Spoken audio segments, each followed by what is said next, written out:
Let's take a tour of the Canon 5D Mark II's external speedlight controls. First, we turn the camera on, then we push the menu button.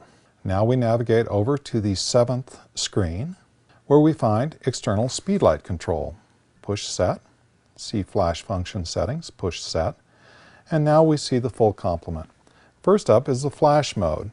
It defaults to ETTL2, but you have a choice of manual flash, which is full manual control of the flashes off camera, or multi-flash. We're going to go back to the default ETTL2 position. Next on our menu is shutter synchronization. The camera defaults to first curtain sync. This is where the strobe fires just after the first curtain opens. Second curtain sync is where the flash fires just before the second curtain closes. High speed is a high cyclic rate stroboscopic effect that allows you to use flash at shutter speeds higher than the camera's sync speed. Very useful in bright light. We'll go back to the first curtain sync and look at flash exposure bracketing. This is just what it sounds like. It allows you to shoot 3 exposures that are bracketed. 1 normal, 1 under, 1 over. You can go up to 3 stops under or 3 stops over on your bracketed exposures. That can be pretty handy.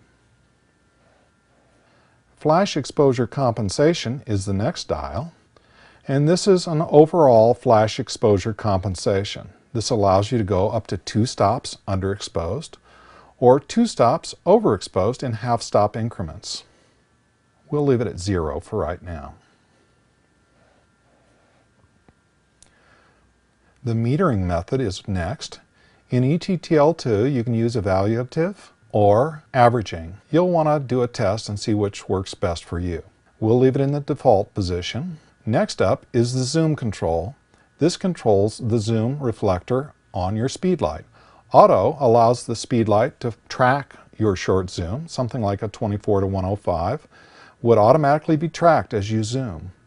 You can also use the manual settings. I find the telephoto settings to be pretty handy for a spotlight effect, but we'll leave the zoom control in the auto mode for the moment. And now let's look at the wireless set. This is where the action is. When we go into this menu, the first thing we need to do is activate the wireless functions by enabling, using the Set button. Right away we see more choices. First up is the master flash. Will it be enabled or disabled? This allows you to use the flash in the hot shoe as a light source or not. We'll leave it enabled.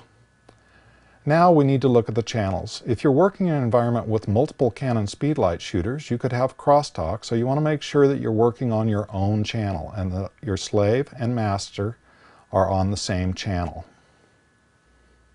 Firing groups. This is where we start to work with different groupings of speedlights. The first setting is firing group A plus B plus C. This treats all slaves equally. Next is AB. This gives us a firing ratio control.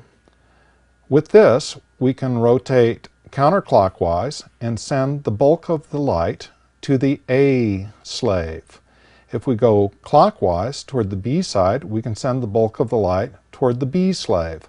I always set the A slave to my left and the B slave to my right for clarity.